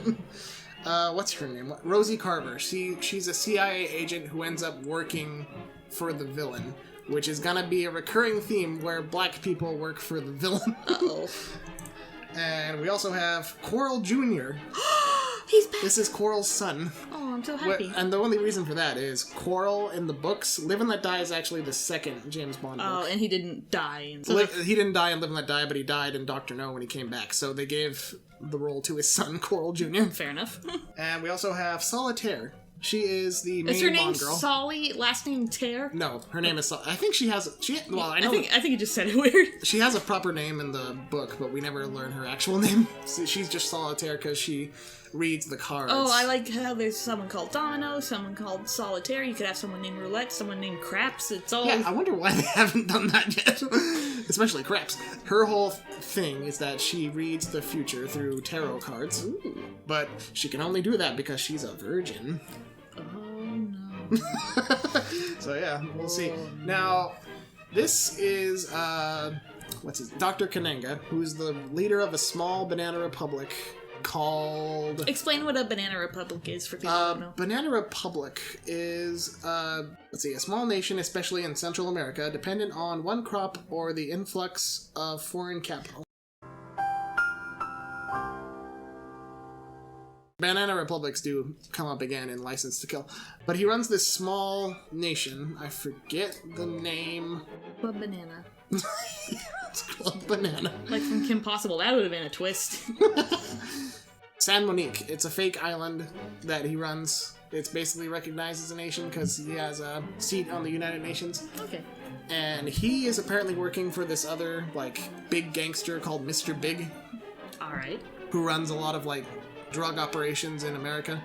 But it turns out Dr. Kananga and Mr. Big are one and the same. Oh. He uses, this kind of Kananga Big. He uses this, makeup to make him look more stereotypical gangster as Mr. Big, and puts on a lot of airs as Mr. Big. Stereotypical airs. Uh-oh. It's a lot. But, it's weird because Dr. Kananga is kind of, average as a villain, but the side villains are all really, really iconic. This is Tee-Hee, who is his muscle, basically. Okay, I was gonna say, oh, it's the Candyman, but then you told me that this man's name was Tee-Hee. Yeah, look at him, he's so happy. He's always smiling, he's always chuckling. And he's really, friendly with James. They could have called him Mr. Giggles. They could have called him Ticklemeister. But no, he is Tee-Hee. I think that's a holdover from the books, too, but I don't really know why he's called Tee-Hee there.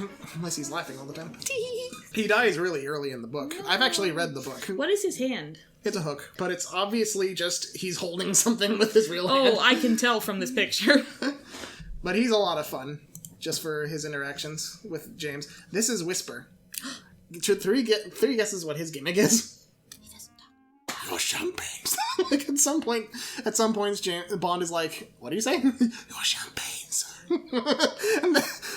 He's cool. I would vibe with Whisper. I would vibe with both these guys, honestly. I would especially vibe with Baron Samedi.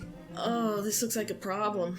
Yeah, he's played by Jeffrey Holder, who was a very well-liked actor, and I think he was on Broadway too. He's a dancer. He was in Annie as Punjab. You remember Punjab? I do not. Punjab is another kind of problematic character, but he's cool. I dig him. But Baron Samedi, in the movie, they kind of get into Hollywood voodoo, and He's just that guy from Star Trek with the two faces. what? There's a Star Trek episode where they encounter an alien race where the right side of their face is black, but actually black, and the other side is white. Oh. And they're racist against ones where the left side is black and the other side is white. Oh, it's a metaphor. It's a metaphor. Metaphor.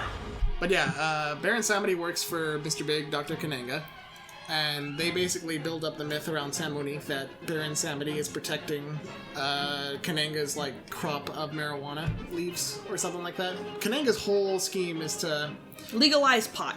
yeah, And as a black person, we can't have that. basically he's gonna distribute a lot of cocaine, drugs, and all that around his many restaurant joints. Joints! It's problematic, but the look of Baron Samedi in this movie is choice. Alright. Jeffrey Holder was really cool, and he may or may not be what? the actual Baron Samedi, the god of death. It's cool. Okay, I have a thing I gotta point out. Tee-Hee's claw, Whisper's yellow coat, and Baron Samedi's whole deal. If you combine the three of them, and here insert a graphic of the pictures coming together, you get Candyman. Kinda. Anyway, key scenes. Yes, this is a jazz funeral, which is pretty popular in New Orleans. That sounds amazing. And they use it as one of the many things in the pre-opening credits to kill white men. This is a very prominent thing in black culture, especially in New Orleans, and they use it, among many other things, as tools against the white main characters. Do you see the problem? I'm gonna give this movie one more chance to get out of the trash tier. Let's see. Well, yeah, Baron Samedi. Okay. Dr. Facilier, big inspiration. He dances. Oh, this is a really cool practical stunt where Bond gets stranded on Teehee's crocodile farm, and to escape... Teehee's crocodile farm? Yeah. Teehee's crocodile farm. Yeah, you hear in that? Florida. Teehee's crocodile farm in Florida. Yeah, so, like, he has this, like, watch he gets from Q, but Q's not in the movie, so Moneypenny gives it to him in the beginning. He has this watch that's, like, magnetic, and he tries to use it to get a boat to escape from that little island they strand him on, but it doesn't work, so he ends up having to use the crocodiles. Like in Donkey Kong. In a stunt that was real, but it wasn't done by Roger Moore, it was done by the guy who actually owned the crocodile farm, the crocodile ranch. But it's practical, and they did it, like, in 1 or 2 takes. And it's really cool. That's like one of the really cool things I'll give this movie. It's like the crocodiles. And there's a really extended chase scene on the bayous that starts out cool but just goes on for way too long. There's a lot of chase scenes like that. That sounds like a common thread. Like some of the early Bond films didn't really know when to stop under a lot of things. Right. The death scene. Okay, I want to explain this one because I actually like... The worst death scene of any Bond villain. He Snapchatted this out. He's in a shark tank, and the way they kill him is by inflating him until he floats and pops. But he was in a shark tank. Yeah. They had options. They picked the wrong one. In the book, he dies from being eaten by piranhas. Mr. Big. He's just Mr. Big in the book. Okay, I'm afraid this one's going in the garbage. Teehee's alligator farm in Florida couldn't quite save it. No. Bonus, Waste of Space. Yes, this is Sheriff J.W. Pepper. He's the worst. J.W. Pepper! He's the f***ing worst. He's the Jar Jar Binks of the James Bond series. His first scene is showing up harassing one of Mr. Big's goons. But he's like, oh, what's up, boy? Oh, hands on your car. Like, roughing him up. Like, this is not the kind of fucking movie to watch right after all the shit that happened last year, and it's still happening. Ugh. Just, his whole thing is he runs around like a buffoon, is constantly made an ass of by Bond, and he's like, secret agent on whose side? Like, he just mugs. Oof, it's terrible. I hate him. If this wasn't already trashed here, I'm pretty sure. I hate him. Like, no disrespect to his actor. He just did what he was told to do. But, God, I hate J.W. Pepper. J.W. At least we won't have to see him again. Anyway, the man with the golden gun. It's the one with Christopher Lee. Ooh. So, that automatically... Oh, there it is! The golden gun! Yeah, it was actually stolen from a museum. Oh. I think they might have recovered it a few years later, but I don't quite know. It belongs in a museum. So do you. This is the main Bond girl, Britt Eklund's Mary Goodnight, who's actually Okay. Yeah. This is the point where you're just making shit up. She's actually a recurring character in the books, I think. But this is her first, like, proper role. And she is probably the most useless Bond girl. She shows up to kind of help Bond on the field, but she's very useless. She gets captured by the main villain, taken to his lair, put in a bikini because, of course. And, Jabba the Hutt is the villain of this film. Even when she takes out one of the bad guy's henchmen later, it ends up really, really up the entire island and nearly killing them. So even when she's being useful, it kind of backfires. And this is the main villain's arm candy, who is in an abusive relationship with him. Uh-oh. I forget her name. Is she hitting him? No, he's doing some weird shit with his golden gun, I'll tell you that. Anyway. Oh, I've read the Stand Extended Edition. I know where this is going. No. Well, you told me about that scene. Yep. Andrea Anders. For some reason that feels like the most fake Bond name of them all. I feel like that shouldn't be hard to remember because it's just one name twice. Jesus. This is one of the last times, because apparently they're bringing this back. Bond interrogates her and slaps her for information. So that's great. But she's like, oh, I hate him. I hate the main villain, Scaramanga. That's his name, Francisco Scaramanga. Scaremonger? Scaremonger, the next Marvel villain.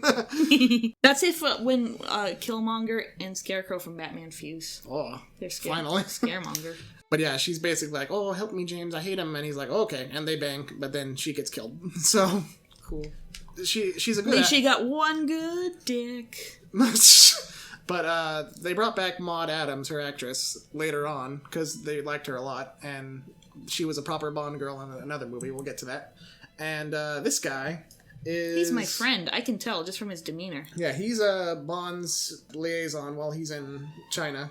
Because most of the movie takes place in, like, China, Vietnam, I think, and kind of the Southeast Asian kind of countries. What's his name? He was actually the voice of Mulan's dad in Mulan. What's his name? Lieutenant Hip. That's it. He's pretty fun. He's kind of like Tiger Tanaka from You Only Live Twice, where they have a good rapport, him and Bond. Yeah, I can tell. I can tell I could party with this guy. Yeah, he's cool. So we got villains here. We got Okay. Francisco Scaramanga, the man with the golden Francisco Scaramanga. gun. He has been hired by this guy, High Fat, who is... Oh, hang on. No, let that sink in. Alright, continue. He's like a millionaire in China or something. And... Happened. if I get this wrong, I'm sorry. The country, I mean. He's like, oh, you gotta help me secure, like, my funds or some shit. And he's like, yeah, okay. But once he stops being But let me useless- bring my golden gun. Well, that's how he kills his targets, you see. Is it made out of gold? Yes. It's actually made of, like, smaller, like, components that he builds to make a gun, which is cool. But are they made out of gold? Yes, it's all gold. Because it would probably melt upon being fired. At least it looks cool. It's probably not real gold then. Alright. But he only needs like one bullet. He's a really good assassin. Okay. He's basically like It's a terrible looking gun. He's the criminal equivalent of James Bond, basically. Who's that mini-me? That is Blofeld's mini-me. No, well, that's what he's based off. His name is Knick Knack. Patty Whack. Give a dog a bone. But yeah, he's Scaramanga's butler. Okay. And they have a kind of fun working relationship because he hires a couple like other hitmen to try and kill Scaramanga so he can inherit Scaramanga's island and fortune. Because he's in the will. He's the... Yeah, basically. He's his son. He's like a son to him. But like Scaramanga like isn't even mad at him for it because like it helps him train, helps him keep his focus. In the pre-opening credits, there's a scene where this gangster shows up to the island. And Knick Knack's like, oh, he's over there, go kill him. Scaramanga has this whole funhouse situation. Let's actually get to the key scenes. Okay. Because, yeah, this whole kind of funhouse situation with, like, wax figurines where he has one that looks like James Bond, too. Scaramanga manages to get the jump on the gangster, kill him, and Knick Knack's like, oh, good job, boss. He's like, oh, you'll kill me one of these days. Like, it's fun. It's pretty fun. Like, this is not a great movie, but Christopher Lee is always great in everything he did.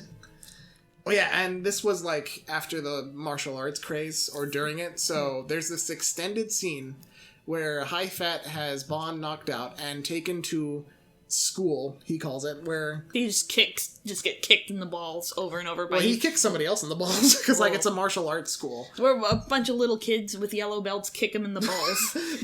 Like he gets challenged by this guy, we'll call him ninjas because whatever. And they do like the ceremonial bow before the match, but Bond kicks the guy in the nuts like a dick. So like, Wow. they get like a proper guy to fight him, and he gets his ass kicked. What an But asshole. he gets saved by Lieutenant Hip and his two nieces or something like that, who end up being really good karate fighters. It's dumb, but it's fun. Oh, and this is the most famous stunt in the movie. It's a Ooh. corkscrew practical jump. Right, because that would have had to be practical back then. Was Yes. it on a guideline or anything, or just... No, they angled it. Like, they had seen this stunt done before in, like, one of those, like... Because Evel Knievel was really popular Right. back then, so people were doing these stunts all the time. But, like, they angled the two... I see, like, yeah. But the measurement that has to go into doing yeah, something it's like really that. precise, and it's That's- really cool. yeah. Like, Christopher Lee actually described the stunt when... He's actually credited for doing it, but I'm not sure if that's true. He talks about it in one of the Hobbit behind-the-scenes things where he talks to Peter Jackson and a couple other cast members about it. And he says, like, oh, the director was like, oh, that's great, could you do it again? And the guy's like, nope, I'm not doing it again. It looks like they got it in one. Yeah, the only thing that brings it down in the movie is they had a slide whistle to it. Are you f***ing kidding me? Yeah. That's amazing. Like, see, I was gonna rate this movie average because it just kind of sounded like some of the relationships sounded fun, but like it didn't sound really middle of the road. No. Good. Slide whistle. Oh, and the climax is a duel between Scaramanga and Bond, which is really well done. Okay, yeah. Like, the rest of the movie is very, very plain to me, but there are a few really good moments. It sounds like it's got a few really good moments. Yeah, honestly, yeah. But, oh no, who's back? Oh shit, it's J.W. Peppa. He and his wife decided to take a vacation in Vietnam or something. So they were trying to make this guy a recurring character. They tried. They were like, oh, everyone loved him. But the last we see of him, he gets arrested by the police. So What did he do? Bond stole a car from a dealership to try and give chase to Scaramanga after he stole Goodnight. He kidnapped Goodnight. He pinned it on Peppa Pig. Yeah, Pepper happened to be in the same car, so they drive together, and Pepper's like, oh, let's go get him, and Bond's like, this guy. Guy. He's actually in the car when they do the corkscrew stunt. It's very dumb. Very dumb. I hate J.W. Peppa. May his actor rest in peace, but I hate J.W. Peppa. But thankfully, we are past this bullshit, because A Spy Who Loved Me. This is the movie that... Oh, this is the stunt in the beginning, the pre-opening credits. Do they usually open with, like, a big stunt? Yeah, big action scene or big stunt or, like, a mood setter.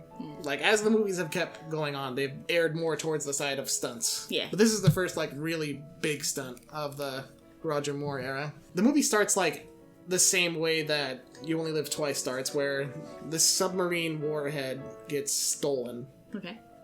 And, like, I think it's a Soviet warhead, and then, the American one gets stolen later. Oh, It's I see the what same- it's basically the same the- as the satellites. It's basically the same plot, and it's the same director, too, who did You Only Live Twice.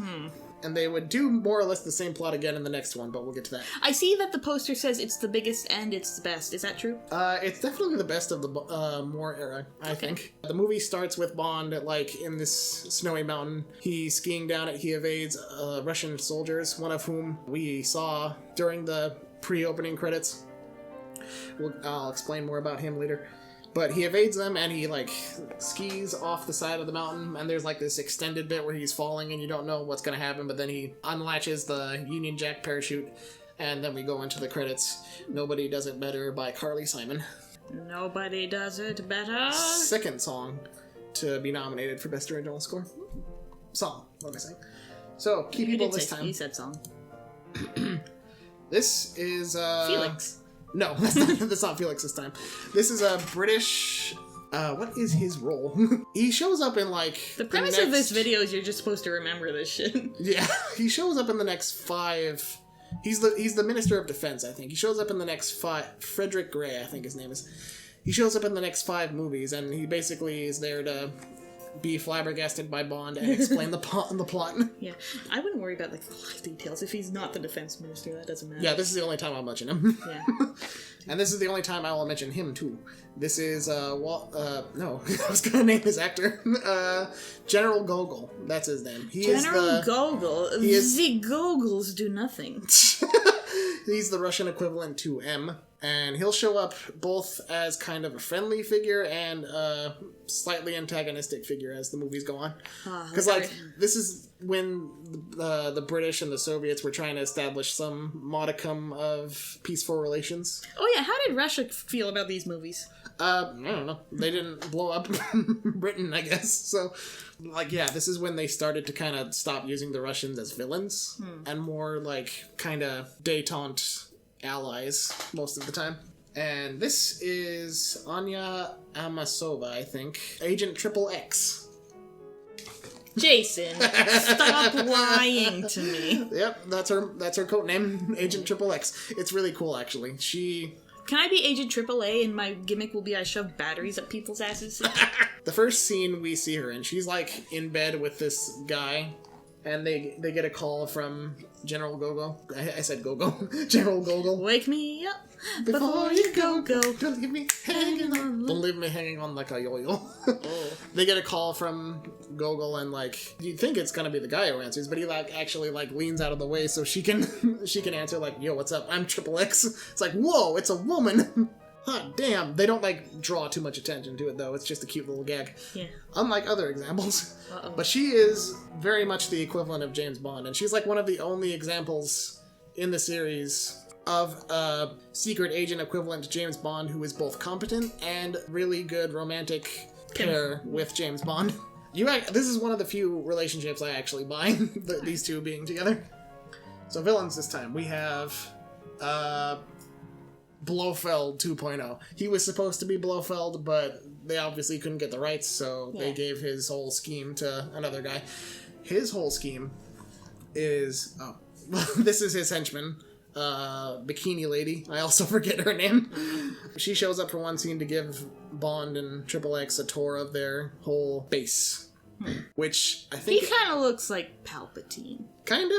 In the prequel trilogy. Yeah, kinda. He has this underwater base called Atlantis. Atlantis? Yeah, Atlantis. Okay, Atlantis. I'll show you a picture coming up here. And he also hires this guy. Jumpy Jump. This is... Say that again. Jumpy Jump. Jumpy Jump. Chomper. Chomper. His name's Jaws. He kills people. His name's Jaws. He kills people. Like Chomper. But Jaws is probably the other most famous Bond henchman. He never talks, just like Oddjob, and he has a gimmick, his teeth. He, like... We never actually see, like, blood or anything, but he, like, chomps a good chunk out of his victims' like necks. Oh. It's really graphic, but we never see blood, so I guess that's how they got away with it. So some of the key scenes. Yes, that's Atlantis. Oh, I feel like I've seen this like shape before. Yeah, it's really cool. This was one of the last movies. I think actually Moonraker coming up is the last movie that Ken Adams was the production designer on, and this was one of his best ones because it also has that's James Bond's car, the Lotus Esprit. It goes underwater. I see it. It's cool. I see it. But I just mean the Atlantis there. I feel like I've seen other things reference that shape. Oh yeah, probably. Yeah. This is like one of the other more iconic villain layers. Yeah. This is one of the more iconic Bond cars. There's a scene where Bond first starts trailing what's that guy's name? What is his name? The villain of the movie. He's kind of forgettable compared to Jaws. That's why I forget his name. Palpatine. His name's Palpatine. This is where he starts, like, kind of following the trail of what happened to the submarines and stuff.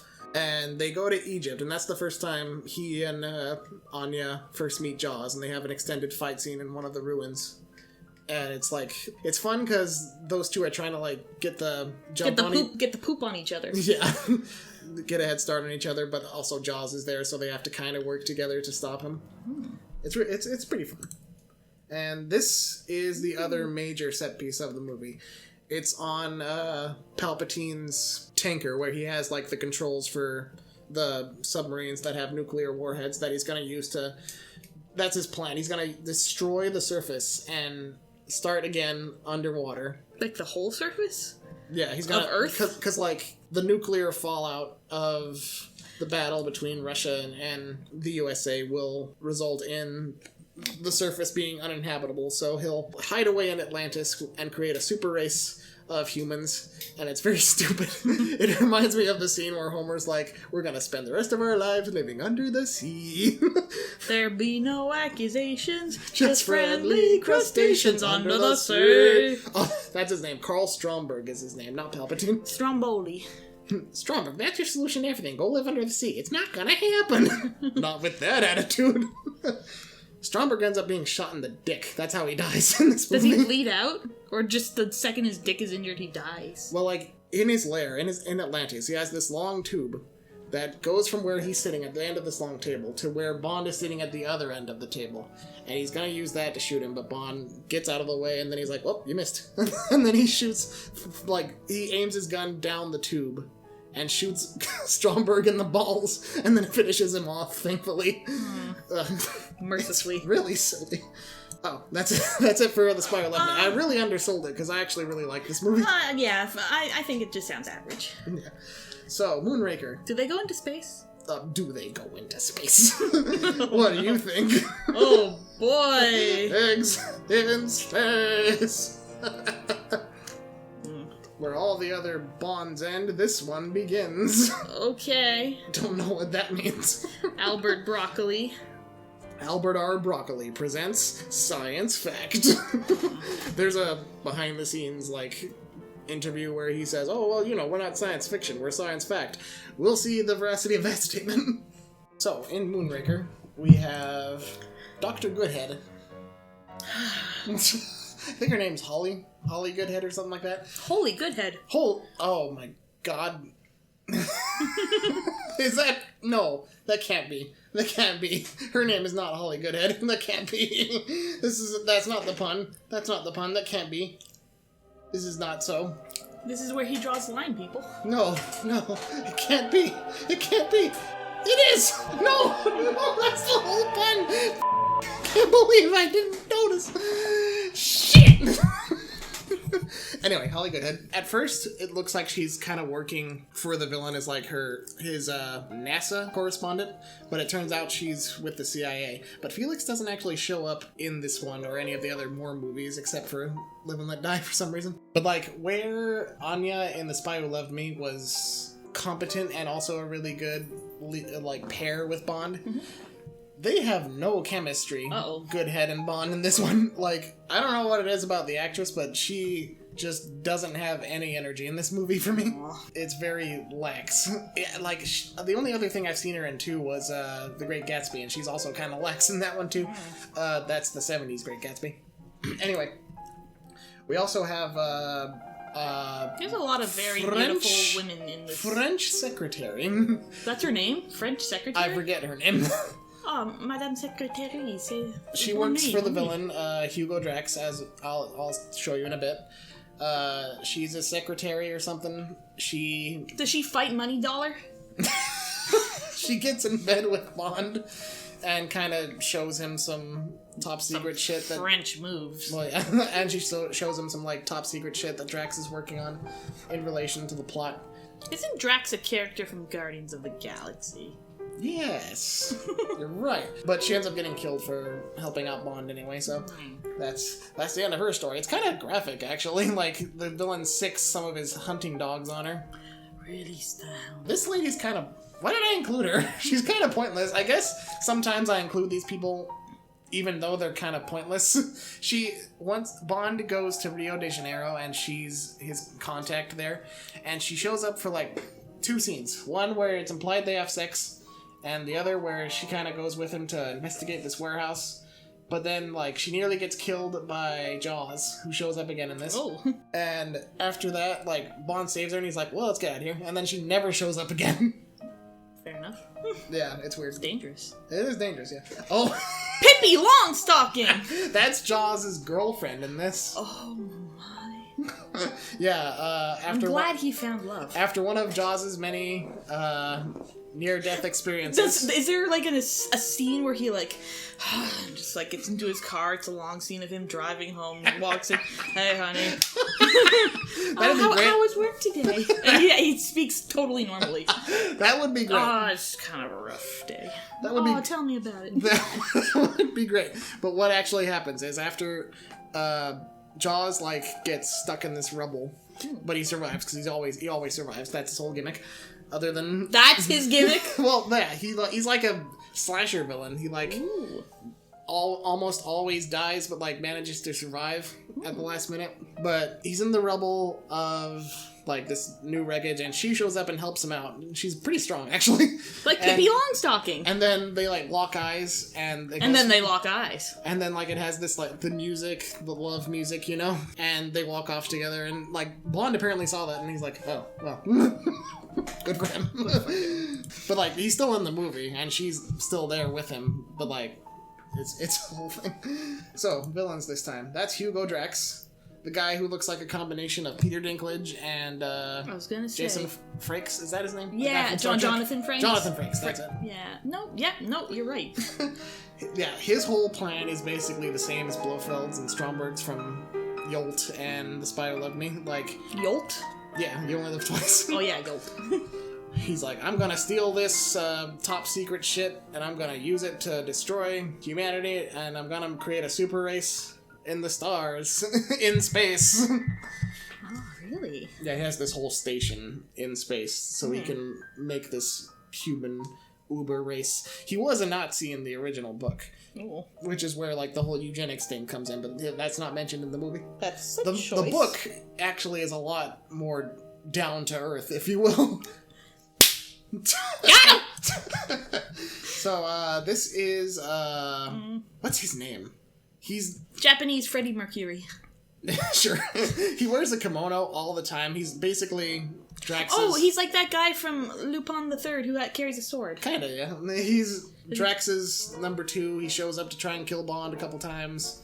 There's a really funny scene. I actually reference it in the key scene, so we'll talk about it then. Jaws is back.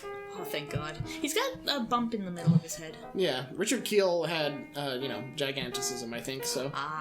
That sometimes get a little lumpy. Yeah, he died, not long after, Tangled came out, because he was in Tangled. He was one of the pub thugs. Oh, which one? The guy who likes unicorns. Oh. Vlad.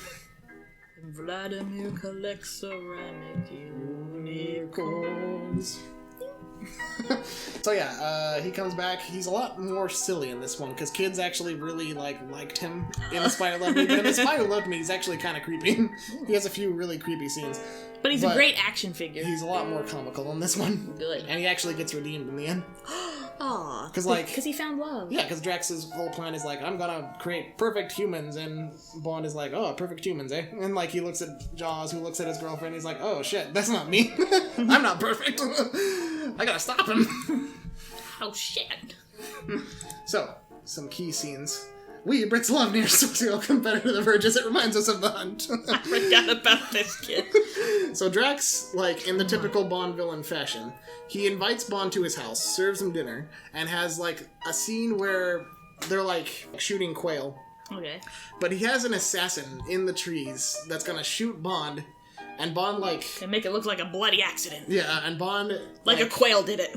Bond is aiming for the quail, and then he shoots for the tree line, and Drax is oh, you missed. And then the assassin falls out of the trees and oh, did I? But dude, your whole thing was to investigate Drax to see if there was any untowardness with regards to the inciting incident, which is a rocket gets stolen. Yeah. But Drax had no reason to try and kill Bond because up to this point there was nothing to incriminate. Is that a word? Yeah, maybe. Depends on what you're trying to say. There was nothing to make him look suspicious. Yeah, incriminate, I guess. Bond shooting that assassin and then playing it off. Yeah, he didn't just murder a man. This is where you go, okay, you're under arrest, you tried to kill me. It's very silly. It's very silly. Oh, yeah. Bond investigates one of Drax's, glass factories in, Venice. Okay. Because Drax is, gonna make this chemical that will wipe out humanity. And put it in the glass? Well, the glass factory is a friend. Oh, I should have known. And there's a extended chase scene through the canals of Venice, and it's kind of cool and Bond has this gondola throughout it that has many gadgets. Oh, is it? And such. Is this his car in this movie? No. Okay. But he does drive the gondola onto land, and everyone's what the hell? And a pigeon has a double take. Really? Yeah. And there's this noble looking dog who's I respect you, James. And there's this guy who's looking like an aristocrat's joke where the guy looks at his wine and he's oh, I'm drinking too much. Oh yeah, and this is the Ferdinand. yes, the bull in the china shop. There's a scene between the guy I mentioned who wears a kimono. Insert the Mythbusters clip. What Mythbusters? What Mythbusters? The bull in a china shop. They built up a china shop and let a bull go in it. It was actually very careful and delicate. Oh, good for him. But they're in the glass factory, and they destroy practically every piece of glass in that fight scene. I think it's a Guinness World Record, actually. For most mess made. Yeah, I want to say most of it was fake glass, because Jesus. Breakaway glass, I'm sure most. Yeah.